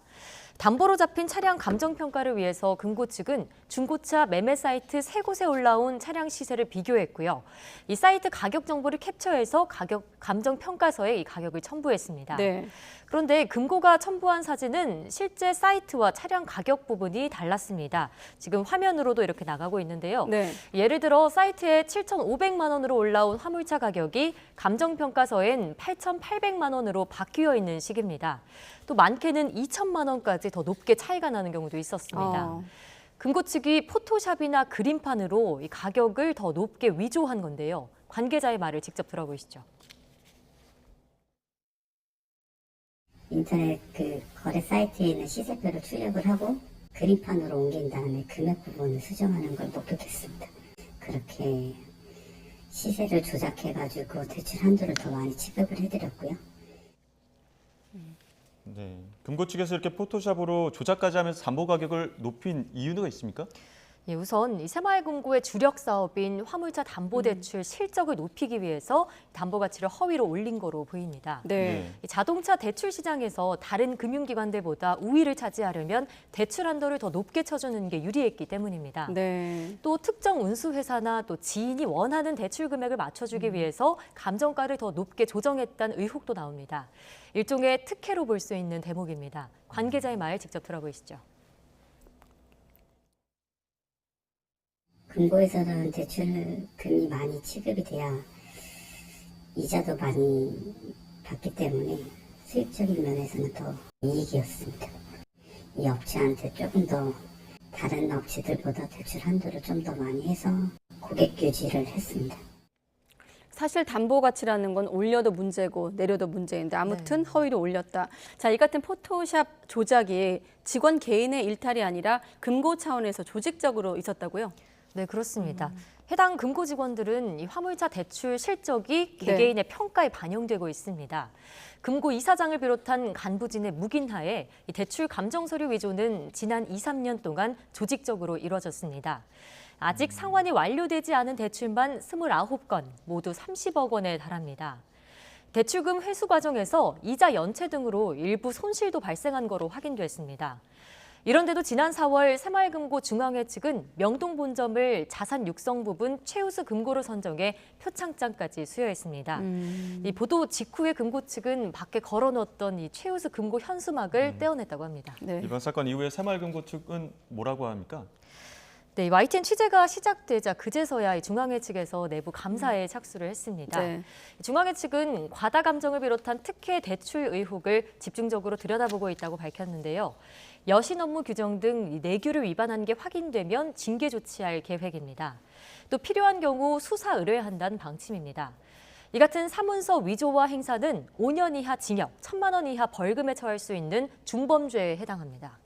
그렇군요. 아까 황보혜경 기자가 이 YTN 보도 나가고 금고 측이 최우수 금고 현수막을 내렸다고 떼었다고 한 대목이 또 그런 눈길을 사진이 끄는데 입수를 했습니다. 네, 자 새마을금고를 둘러싼 금융비리 문제 어제 오늘 일이 아니고 사실 이 문제는 횡령 문제는 국감장에서도 금융감독원에게 질타를 했던 부분인데 자 지난 4월에도 새마을금고 직원 횡령 사건이 YTN으로 단독으로 보도한 바 있는데 그때 얘기도 좀 정리해 주시죠. 네, 새마을금고를 둘러싼 불법이나 또 특혜 대출 문제는 과거에도 있었습니다. 네. 재작년 9월엔 전북 순창 지역 새마을금고에서 법인 한 곳에 7억 원 한도를 훌쩍 넘긴 87억 원의 대출에 논란이 됐습니다. 또 지난 2018년엔 부산에 있는 새마을금고 직원이 대출 서류를 조작해서 100억 원 넘는 차량 담보대출을 진행한 뒤 90억 원 넘게 빼돌리는 일도 있었습니다. 네. 지난 4월 YTN이 단독으로 보도했던 사건이죠. 서울 송파 중앙새마을금고 본점에선 직원이 40억 원을 횡령했다가 자수했습니다. 선후배 사이인 직원 2명이 무려 16년 동안 고객 예금을 비롯한 금고 자금을 빼돌린 혐의를 받고 있습니다. 현재 이 2명 모두 검찰에 넘겨진 상태입니다. 무려 16년 동안이요? 예. 지금 여러 차례 금융비리 문제가 계속 나오고 있는데 이렇게 새마을금고와 관련해서 금융비리 문제 계속 나올 때마다 나오는 게 또 구조적인 문제를 또 지적하는 목소리죠. 예, 그렇습니다. 새마을금고는 농협이나 수협과 같은 다른 상호 금융기관과 달리 금융당국의 제재를 받지 않습니다. 새마을금고법엔 예금이나 대출 등 신용사업 등에 대해서 주무부처인 행정안전부 장관이 금융위원회와 협의해서 감독하라고 되어 있습니다. 네. 즉 직접적인 감사 권한은 행안부에 있는 겁니다. 농협이나 수협, 산림조합도 주무부처가 농림축산식품부, 또 해양수산부, 산림청 등으로 제각각인데요. 그런데도 예금이나 대출 사업과 관련해선 매달 금감원에 업무 보고서를 제출하고 있습니다. 하지만 새마을금고는 관련 법에 따라서 행안부에만 보고서를 제출하면 됩니다. 금융감독원 관계자의 말을 직접 들어보시죠. 경영 상황에 대해서 보고하고 제출하고 이런 건 없습니다. 저희가 감독관에서 아예 없기 때문에. 네, 사실 이 부분이 가장 궁금한데 여신 수신 기능이 다 있는 새마을금고 왜 금감원이 나서지 않는 걸까요? 네, 새마을금고 설립 뿌리에서 그 이유를 찾을 수 있습니다. 새마을금고는 지난 1963년 경남 산청의 한 신용조합에서 출발해서 네. 1970년대 새마을운동을 기점으로 규모가 커졌습니다. 지역 공동체를 기반으로 한 상호 부조조합 성격이 강하다 보니까 초기 입법 과정에서 주무부처가 당시 내무부로 일원화됐고요. 현재 행안부로 계속 이어진 겁니다. 지역 밀착형 금융기관이란 점이 잘 드러나는 부분 중에 하나가 설립인가를 누가 내주느냐입니다. 새마을금고 설립인가 권한은 자치구 등 기초자치단체가 갖고 있는데요. 예를 들어 지역 농협의 경우는 주무부처인 농림축산식품부 장관에게 설립인가를 받아야 합니다. 이렇게 비교해보면 차이가 분명한 셈이죠. 예, 이번 사건 계기로 다시 한번 또 새마을금고도 금융당국이 관리 감독해야 한다 이런 목소리는 계속 커지고 있지 않습니까? 네, 현재 새마을금고는 전국에 1,300여 개 지점이 있습니다. 네. 그만큼 서민금융의 중요한 축을 담당하고 있습니다. 지난 2019년 3월 새마을금고 중앙회가 인력 140명을 투입해서 자체적으로 금고감독위원회를 만들었지만 이런 금융사고를 막기에는 역부족이라는 지적이 나옵니다. 이 허술한 내부 통제는 곧 금고 부실로 이어져서 금융소비자의 피해로 돌아갈 수 있는데요. 전문가들은 금융감독기구 개입 필요성이 예전부터 계속되었던 만큼 이를 위한 법적 근거를 마련해야 한다고 지적합니다. 또 우체국 예금이나 우체국 보험 등도 현재 금감원 제재를 받지 않는 만큼 다른 상호금융 조직에 대해서도 동일한 수준의 규제가 이루어질 수 있게 해야 한다는 지적입니다. 네, 왜냐하면 직원 2명이 무려 16년 동안 고객의 예금을 빼돌리는 일을 막아야 될 테니까요. 자, 사회부 황보혜경 기자였습니다. 수고했습니다.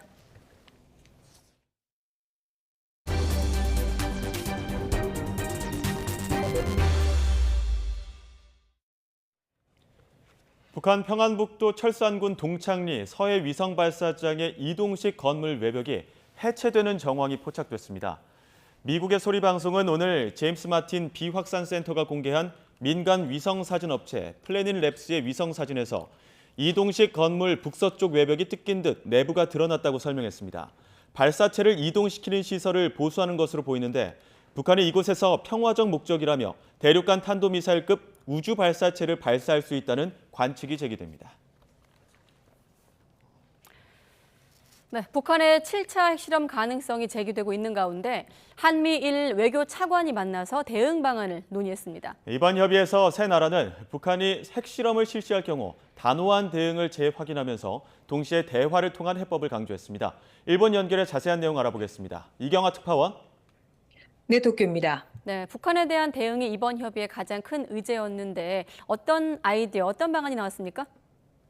네, 오늘 오전 열린 한미일 외교차관 협의는 1시간 반 정도 진행됐습니다. 협의를 마친 세 차관은 공동 기자회견에서 북한의 잇단 미사일 도발과 핵실험 가능성에 강한 우려를 드러냈습니다. 그러면서 북한이 핵실험을 실시할 경우 단호한 대응에 나설 것임을 분명히 했습니다. 기자회견 내용 들어보시죠. 북한이 공세적인 핵 무력 정책을 채택하여 핵무기 사용 위협을 노고로 하고 있는 상황에서 3국이 긴밀히 공조를 지속해 나가기로 했습니다. 특히 3국은 북한이 끝내 7차 핵실험을 감행할 경우 전례 없이 강력한 대응이 필요하다는 데 공감하였습니다.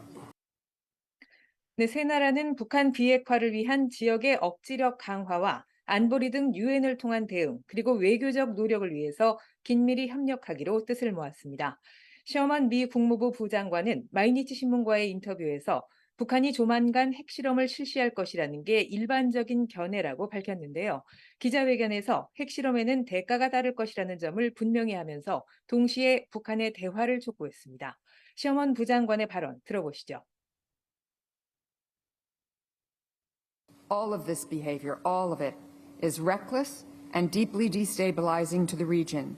We urge the DPRK to refrain from further provocations, and we remain committed to dialogue with the DPRK without preconditions.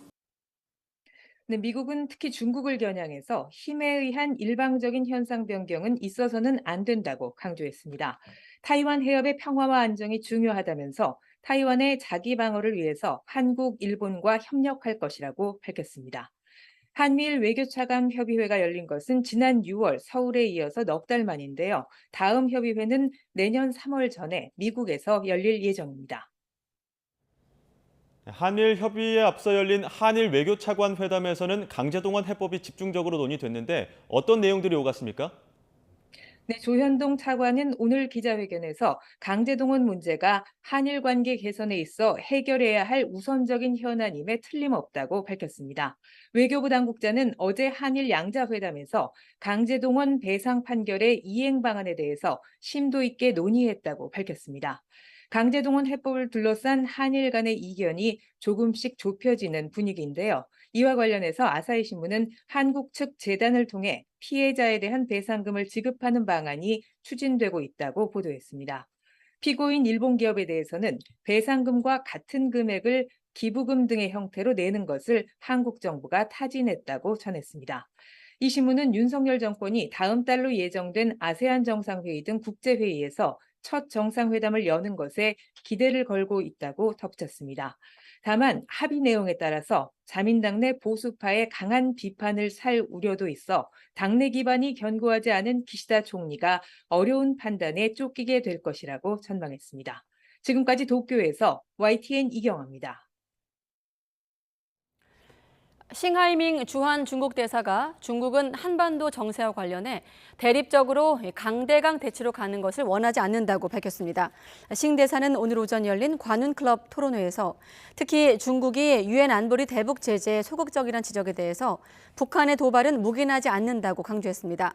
이어 성주 주한미군 기지의 사드 배치 문제와 관련해서는 반대 입장이 변함이 없다며 사드를 미국이 가지고 있으므로 중국을 위협할 수 있다고 우려했습니다.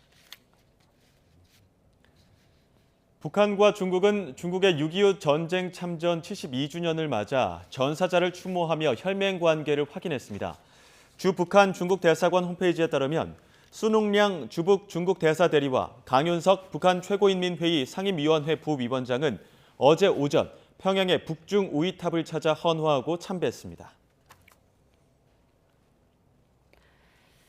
미국 인플레이션 감축법으로 한국산 전기차 차별 문제가 불거지면서 현대차가 예정보다 일찍 미국의 전기차 공장을 짓기 시작했습니다. 하지만 전기차 생산이 2025년에나 가능해 내후년까지는 보조금 혜택을 받을 수 없다는 점이 문제입니다. 워싱턴에서 권준기 특파원이 보도합니다. 현대자동차가 새로 짓는 미국 조지아 전기차 공장이 조기에 첫 삽을 떴습니다. 당초 내년 상반기로 잡았던 기공식을 앞당겼습니다.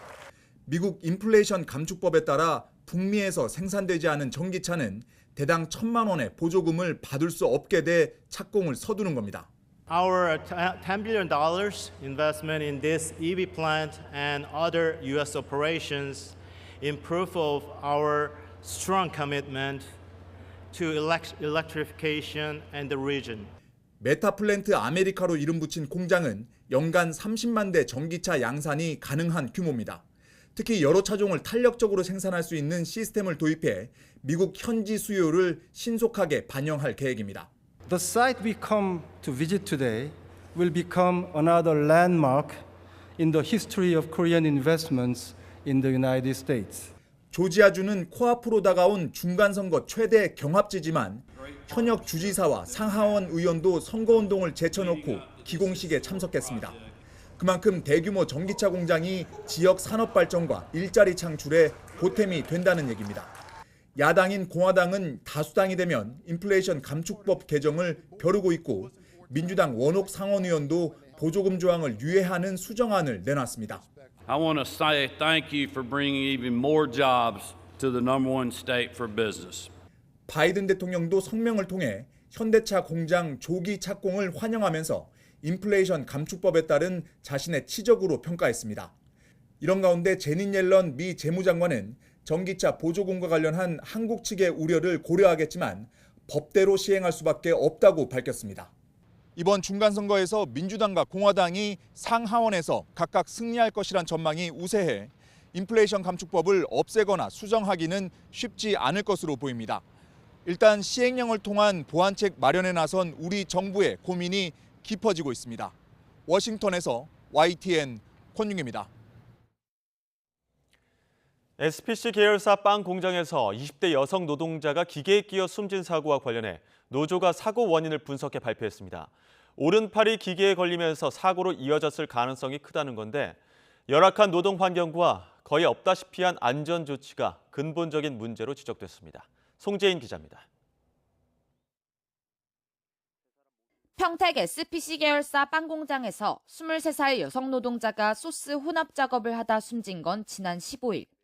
노조가 사고 발생 열흘 만에 자체적으로 원인을 분석해 발표했습니다. 먼저 오른팔이 부러져 있었다는 국과수의 부검 결과 등을 바탕으로 숨진 노동자의 오른팔이 교반기 회전 날개에 걸려 몸이 빨려 들어갔을 가능성이 크다고 봤습니다. 교반기를 보니 날개가 이렇게 돌아갑니다. 손을 걸리면 당기게 돼 있죠. 사람이 뒤로 틀립니다. 힘을 쓰면. 그래서 앞으로 그대로 빠진 게 아니고 뒤로 틀리면서 아마 뒤쪽으로 빨려 들어간 것으로 추정이 됩니다. 그러면서 소스를 빨리 섞으려고 기계에 손을 넣었거나 과로로 집중력이 흐려져 손을 헛짚었을 가능성을 제기했습니다. 사고 원인이 공장의 열악한 근무 환경과 밀접하게 연관돼 있다는 겁니다. 주야 2교대 12시간 일을 한다라는 것이었고 그러니까 주어진 시간 내에 엄청난 강도로 그걸 다 처리를 해야 되는 거죠. 부족하게 남겨두고 퇴근을 하기는 매우 어렵다고 합니다. 그래서 이것도 사실은 아까 얘기했듯이 그 작업 속도하고 직접 연관이 돼 있고 이런 고강도 노동 환경에서 불의의 사고를 예방할 수 있도록 뚜껑이 덮여 있지 않던 건 물론 최소한의 안전교육조차 없었다는 게 현장 노동자들의 전언입니다.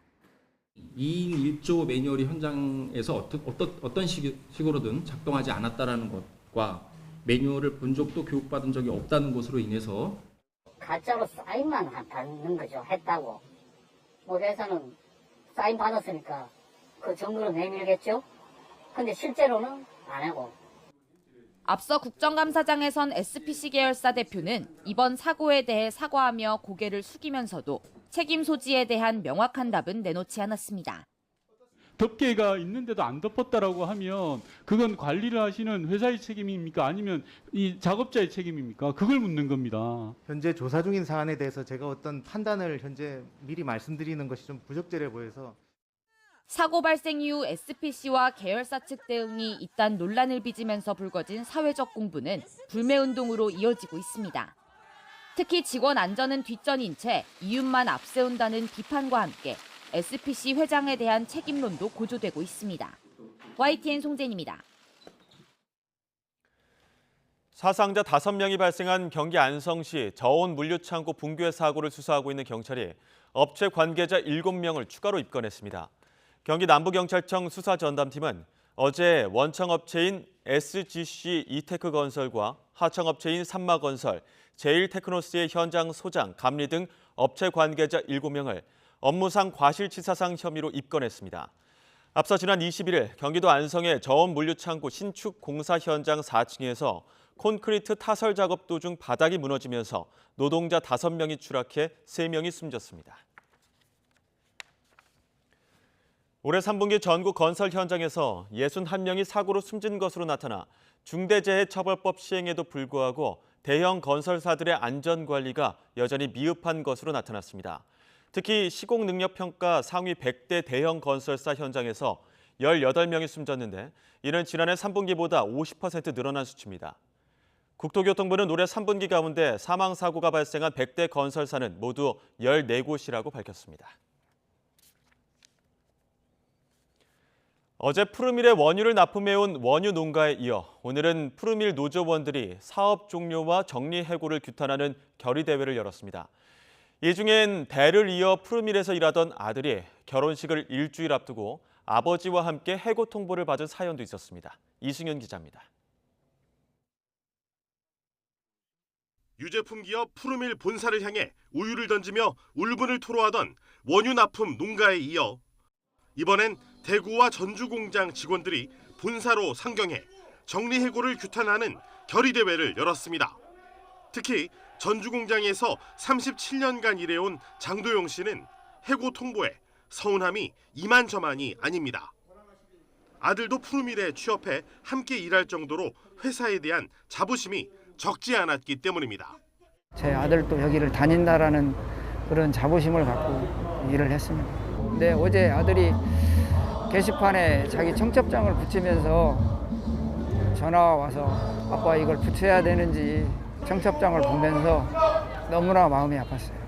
노조는 상급단체인 한국노총, 전국화학노동조합연맹과 함께 집회 규모와 수위를 높여나간다는 방침입니다. 근로자를 위한 어떤 대책이 안 나온다면 전면적인 생산 거부 및 그보다 더 강도 높은 투쟁을 이어나가겠습니다. 본사 직원들도 해고 통보를 받은 것은 마찬가지입니다. 신준호 회장과 신동환 대표이사가 이틀째 본사에 출근하지 않아 결제가 밀리는 등 일이 제대로 돌아가지 않는 상황이지만 자리를 지킬 수밖에 없습니다. 전자결제 시스템이 없어요. 저희 그냥 다 대면 결제인데 안 나오시면 보고 못하는 거예요. 지원서 출근했고요. 마무리 작업 하고 있어요. 아직까지 푸르밀 노사 간에 이렇다 할 합의사항은 나온 것이 없습니다. 오는 31일 푸르밀 노사는 이곳 푸르밀 본사에서 오후 2시에 2차 협상을 갖고 이번 사태의 실마리를 풀기 위한 대화를 이어나간다는 계획입니다. YTN 이승윤입니다.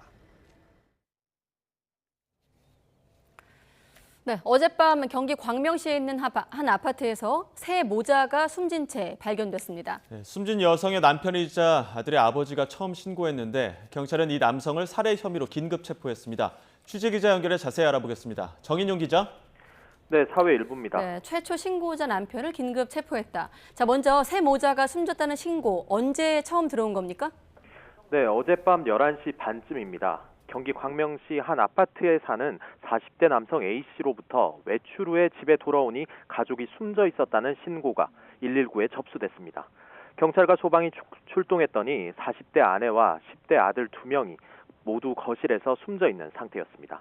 세 사람 모두 목에 흉기로 인한 상처를 입고 있었지만 외부인 침입 흔적도 없고 문을 억지로 개방한 정황도 없었습니다.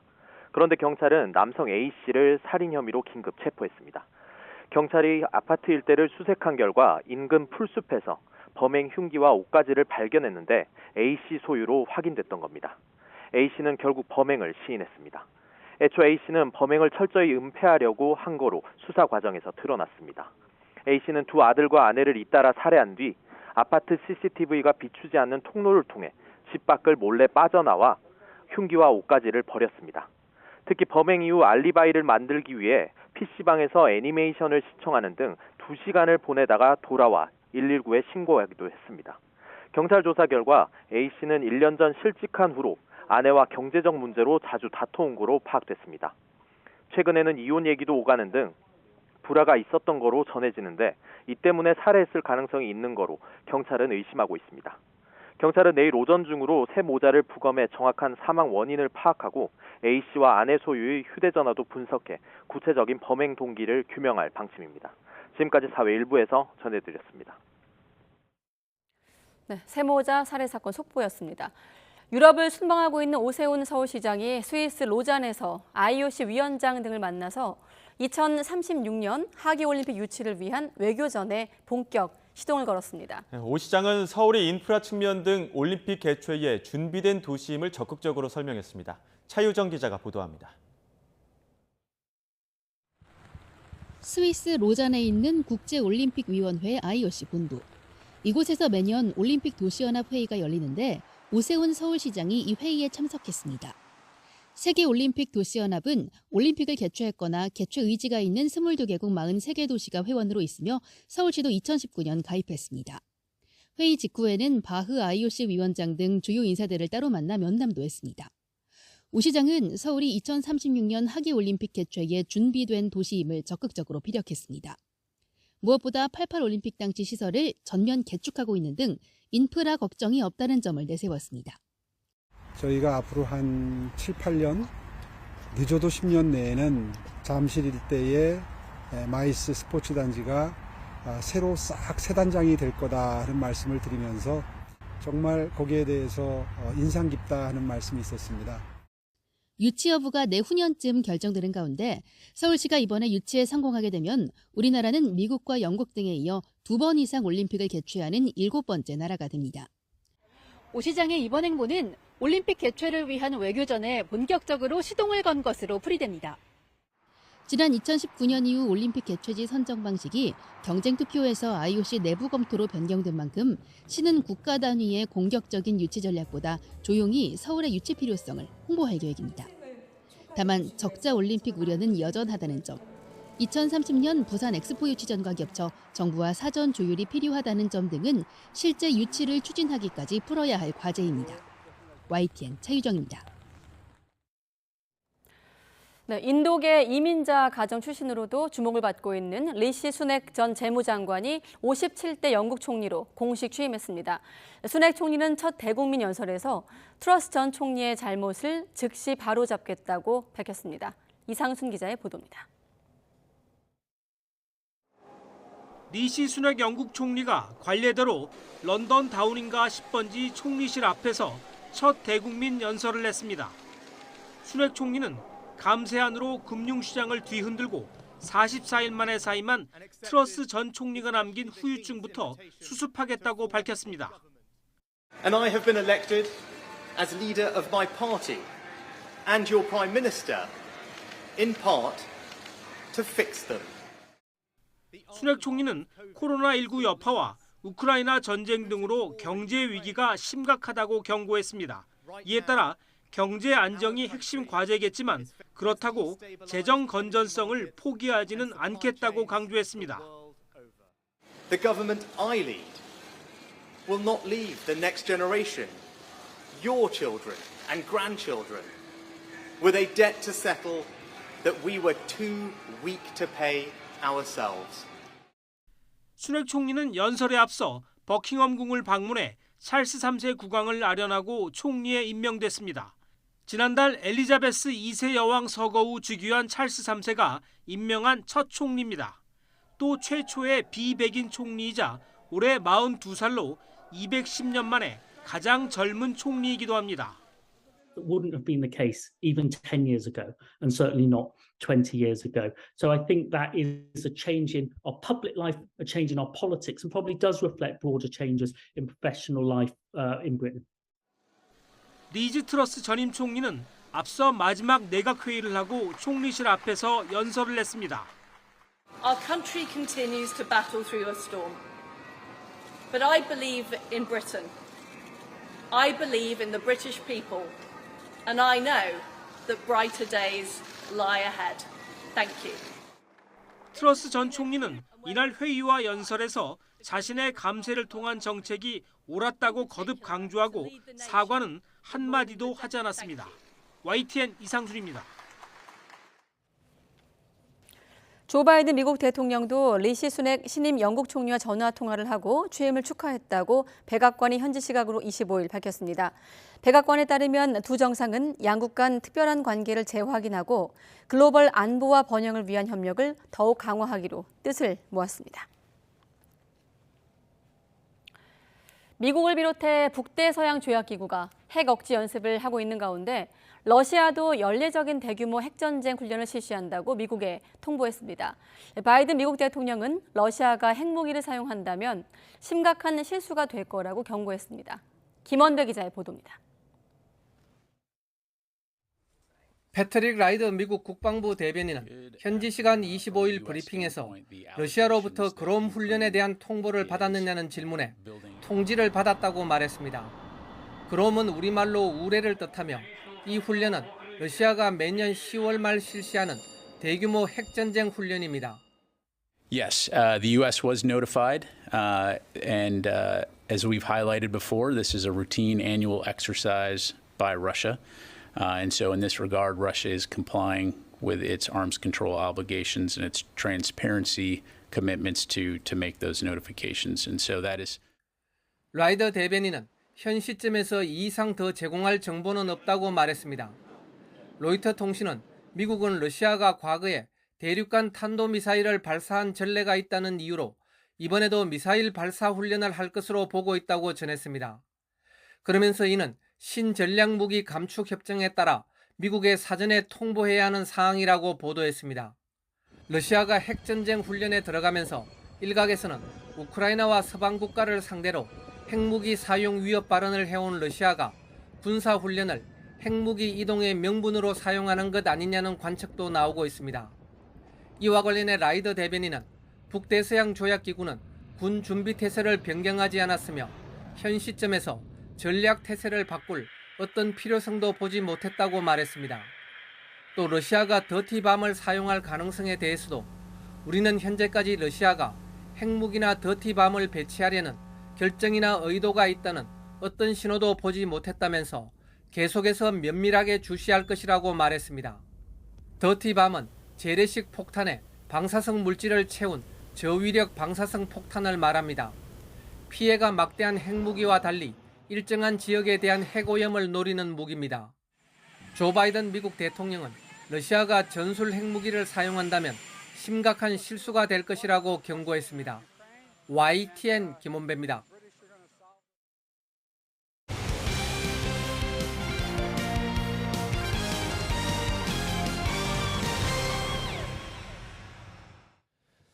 플레이오프에서 1승씩을 나눠 가진 LG와 키움이 내일 고척에서 시리즈 분수령이 될 3차전 경기를 갖습니다. 키움이 안우진을, LG가 김윤식을 선발로 예고했는데 진짜 승부는 이들이 물러난 뒤 불펜 대결이 될 가능성이 높습니다. 보도에 김상희 기자입니다. 이용규와 김태진 등 고참과 어린 선수들이 집중력으로 2차전 승리를 합작해낸 키움은 자신감을 갖고 안방에서 3차전을 준비합니다. 20대 초반 젊은 국내파 투수가 맞붙는 3차전 선발 무게감도 LG에 앞서 있습니다. 준 플레이오프 MVP인 파이어볼로 안우진은 올 시즌 LG전에서 1점대 평균 자책점을 기록하고 있어 믿음직스럽습니다. 최소한 1승 1패로 고척을 가자고 이렇게 경기 계획을 잡았었는데 계획대로 지금 1승 1패를 했기 때문에 고척에서 좋은 승부 예상하고 있습니다. LG도 2차전에서 믿었던 선발 플로커가 2회를 못 넘기고 무너져 일격을 당했지만 6대 0에서 7대 6까지 쫓아간 뒷심은 고무적이었습니다. 3차전에서도 키움 선발 안우진이 물러난 그 뒤를 노리고 있습니다. 투수진을 많이 지금 소모하고 있고 오늘도 마찬가지로 선발 뒤에 나오는 투수들이 좀 어려움을 겪었기 때문에 그 다음에도 그런 부분들을 잘 대비하면 될 것 같습니다. 객관적인 전력과 체력 비축에서 앞서는 LG냐, 준 플레이오프를 거치면서 실전 적응력을 키운 키움이냐. 역대 5전 3선승제로 치러진 플레이오프에서 1승 1패는 모두 14번 있었는데 3차전 승리팀이 한국 시리즈에 진출한 경우는 의외로 딱 절반인 7차례뿐이었습니다. YTN 김사익입니다. 프로야구 롯데 구단이 투수 박세웅과 5년간 옵션 20억 원이 포함된 총액 90억 원의 단연 계약을 체결했습니다. 2015년 KT에서 롯데로 트레이드된 박세웅은 2017년 팀의 포스트 시즌 진출을 이끌었고 지난해와 올해는 2년 연속 두 자릿수 승리를 올렸습니다. KBO 리그에서 BFA 선수가 단연 계약을 체결한 건 박세웅이 6번째입니다. 국민 유격수 박진만 감독이 프로야구 삼성 라이온즈 사령탑으로 정식 취임했습니다.